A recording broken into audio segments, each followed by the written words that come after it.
தமிழ்நாடு தொடர்ந்து புறக்கணிப்பு, இதெல்லாம் ஒரு பட்ஜெட்டா என்று முதல்வர் ஸ்டாலின் ஆவேசமாக தெரிவித்துள்ளார். மத்திய பட்ஜெட்டில் தமிழ்நாடு புறக்கணிக்கப்பட்டுள்ளதுக்கு முதல்வர் மு.க.ஸ்டாலின் கடும் கண்டனம் தெரிவித்துள்ளார். இதை பட்ஜெட் என ஏன் அழைக்க வேண்டும் என அவர் கேள்வியும் எழுப்பியுள்ளார். மத்திய நிதியமைச்சர் நிர்மலா சீதாராமன் இன்று 2025-26ஆம் ஆண்டுக்கான மத்திய பட்ஜெட்டை இன்று தாக்கல் செய்தார். இந்த பட்ஜெட்டில் தமிழ்நாடு என்று பிரத்யேகமாக ஏதும் திட்டங்கள் அறிவிக்கப்படவில்லை.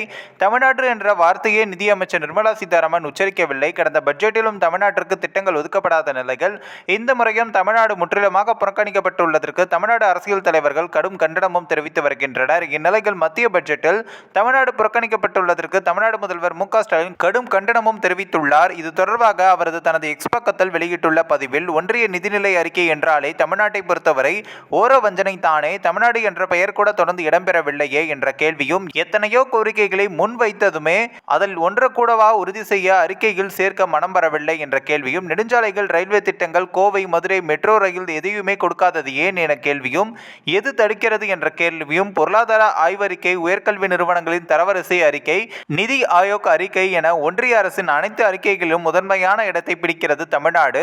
பக்கத்துக்கு பக்கம் தமிழ்நாட்டின் செயல்பாடுகளுக்கு பாராட்டு பத்திரம் வாசிக்கப்படுகிறது. ஆனால் நிதிநிலை அறிக்கையில் மட்டும் இந்த ஆண்டும் தமிழ்நாடு முழுமையாக புறக்கணிக்கப்படுவது ஏன்? தமிழ்நாடு ஏற்காத கொள்கையையும் மொழியையும் திணிப்பதில் காட்டும் ஆர்வத்தில் சிறு துளியாவது நிதி ஒதுக்கீட்டில் காட்ட வேண்டாமா என்ற கேள்வியும், ஒன்றிய அரசானது தன்னுடைய திட்டங்களில் தன்னுடைய பங்கு தொகையை குறைத்துக் கொண்டே வருவதால் மாநில அரசின் நிதி சுமையை அதிகரித்துக் கொண்டே வருகிறது. பல்வேறு திட்டங்களில் மிகவும் குறைவான மானிய தொகை வழங்கும் ஒன்றிய அரசு அதிலும் பல்வேறு கட்டுப்பாடுகளை தமிழ்நாட்டிற்கு மட்டும் விதித்துள்ளது.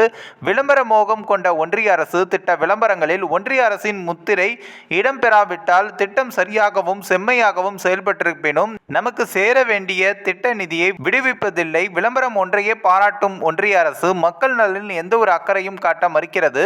வெற்று சொல் அலங்காரங்களிலும் அப்படி வஞ்சனையான மேல் பூசங்களிலும் கொண்ட அறிக்கையின் மூலம் இந்திய நாட்டு மக்களை வழக்கம் போல் ஏமாற்றும் பாஜகவின் பம்மாத்து நாடகம் தொடர்கிறது. எந்த மாநிலத்தில் தேர்தல் நடைபெறவுள்ளதோ, எங்கு பாஜக கூட்டணி ஆட்சியில் உள்ளதோ அந்த மாநிலத்துக்கு மட்டும் திட்டங்களுக்கும் நிதியும் அறிவிக்கப்படும் என்றால் ஒன்றிய நிதிநிலை அறிக்கை என இதனை அழைக்க வேண்டிய அவசியம் என்ன என்று மு.க.ஸ்டாலின் காட்டமாக கூறியுள்ளார். இந்த ஒரு வீடியோ குறித்து உங்களுடைய கருத்துக்களை நீங்க மறக்காம கமெண்ட்ஸ்ல சொல்லுங்க. நம்ம ஏஷியாநெட் நியூஸ் மீடியம் தொடர்ந்து ஃபாலோ பண்ணுங்க.